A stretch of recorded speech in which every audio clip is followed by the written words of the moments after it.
Bismillahirrahmanirrahim. Assalamualaikum warahmatullahi wabarakatuh. Hai teman-teman, bagaimana nih kabarnya hari ini? Semoga kita semua dalam keadaan sehat ya. Baik, sebelum saya memulai video penjelasan ini, izinkan saya untuk memperkenalkan diri terlebih dahulu. Perkenalkan, nama saya Miftahul Jannah dengan NIM 21040450248 dari kelas BK1C, Prodi Bimbingan Konseling, Fakultas Ilmu Pendidikan, Universitas Negeri Makassar. Simak videonya ya. Baik, di sini saya akan menjelaskan materi perkembangan bahasa. Apa sih itu perkembangan bahasa?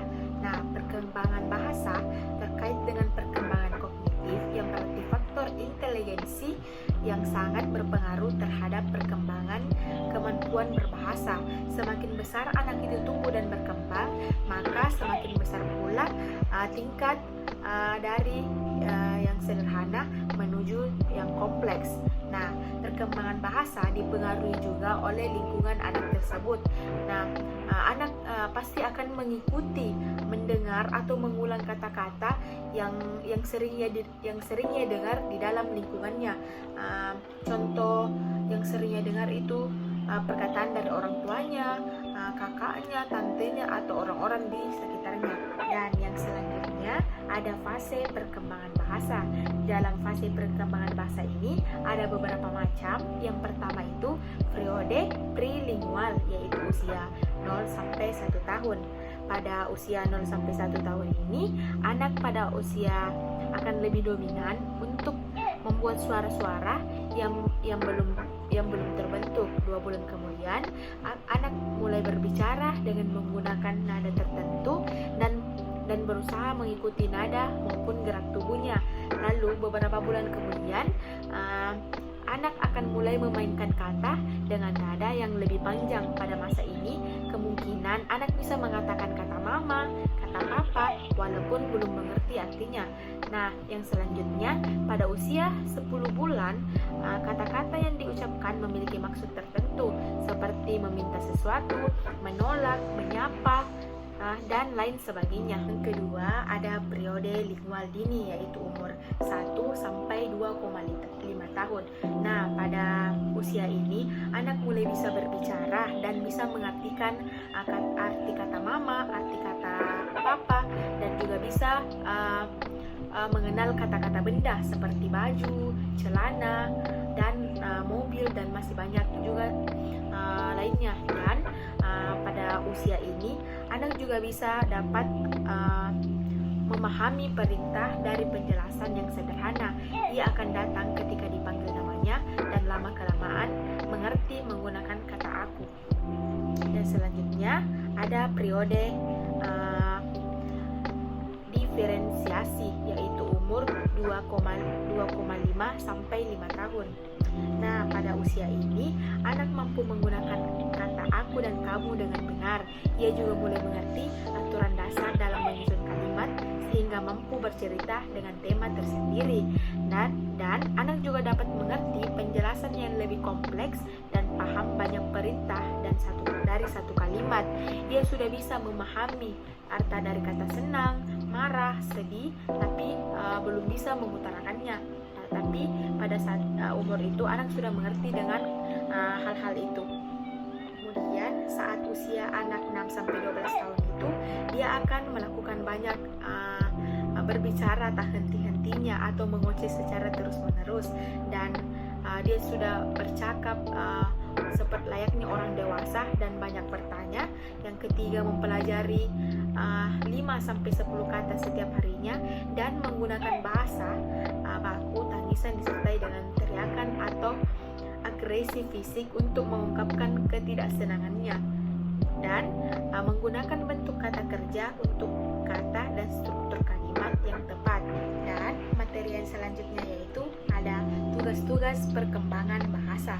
Di sini terbagi atas 4 bagian. Yang pertama itu ada pemahaman, yaitu kemampuan memahami makna ucapan orang lain. Anak memahami bahasa orang lain bukan memahami kata yang diucapkannya, tetapi dengan memahami kegiatan atau gerakan atau gestur tubuhnya.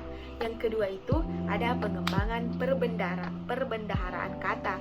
Perbendaharaan kata-kata anak berkembang dimulai usia 2 tahun pertama, kemudian mengalami tempo yang cepat pada usia prasekolah dan terus meningkat setelah anak masuk sekolah. Dan yang ketiga itu penyusunan kata-kata menjadi kalimat. Kemampuan penyusunan kata-kata menjadi kalimat pada umumnya berkembang sebelum usia 2 tahun. Bentuk kalimat pertama adalah kalimat tunggal atau kalimat satu kata dengan disertai gestur atau melengkapi cara berpikirnya. Kemudian yang terakhir itu ada ucapan atau kemampuan mengucapkan kata-kata merupakan hasil belajar melalui intonasi atau peniruan terhadap suara-suara yang didengar anak dari orang lain, terutama orang tuanya. Baik, di sini saya akan menjelaskan faktor apa saja yang mempengaruhi perkembangan bahasa pada anak. Di sini yang pertama itu ada faktor kesehatan. Biasanya jika anak baru berusia 2 tahun ke atas dan sering sakit terus-menerus, itu akan mempengaruhi faktor bahasanya dan dia akan susah untuk berbicara. Jadi di sini orang tua juga sangat berperan aktif dalam perkembangan anak. Biasanya orang tua itu menyepelekan ya anaknya. Jadi dia berpikir kalau ini mungkin belum umurnya, tapi di sini orang tua berperan aktif dan akan terus lebih baiknya untuk selalu mengajarkan anaknya untuk berbicara. Yang selanjutnya itu ada masalah inteligensi. Anak yang berkembangan bahasanya cepat pada umumnya mempunyai inteligensi normal, dan itu sudah terbiasa terjadi dengan anak pada umumnya. Contoh, anak bisa mengucapkan mama, ayah, main, dan lain sebagainya. Kemudian yang ketiga itu ada status ekonomi keluarga. Banyak orang yang mengatakan jika status ekonomi keluarganya itu rendah, maka dia tidak dapat menyekolahkan anaknya dengan baik. Nah, sebenarnya itu salah ya, karena banyak juga yang sekarang jika orang tuanya berada tetapi dia sibuk dengan pekerjaannya, dia biasa menitipkan anaknya, sedangkan orang tua yang tidak berkecukupan dia yang mendidik anaknya. Itu juga yang sangat berpengaruh. Maka peran orang tua di sini itu sangat aktif, karena anak itu lebih dekat kepada orang tua dan lebih cepat berinteraksi kepada orang tuanya dan memiliki hubungan batin kepada orang tuanya. Jadi faktor ekonomi itu tidak terlalu berpengaruh terhadap perkembangan bahasa anak. Kemudian ada jenis kelamin. Nah, pada tahun pertama usia anak tidak ada perbedaan dalam vokalisasi antara pria dengan wanita. Namun, mulai usia 2 tahun, anak wanita menunjukkan perkembangan yang lebih cepat dari anak pria.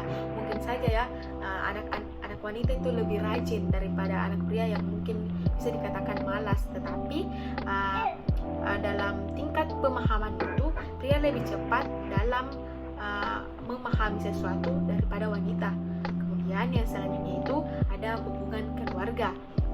Nah, hubungan keluarga ini juga sangat penting ya bagi perkembangan bahasa pada anak, karena semakin erat kita dengan hubungan kita bersama keluarga, maka komunikasinya juga itu akan lancar dan perkembangan bahasa juga anak itu akan ikut lancar dengan sendirinya. Baik, mungkin itu saja yang dapat saya sampaikan terhadap materi yang saya bawakan, yaitu perkembangan bahasa. Mohon maaf jika banyak kekurangan. Saya akhiri dengan ucapan wabillahi taufiq wal hidayah. Wassalamualaikum warahmatullahi wabarakatuh.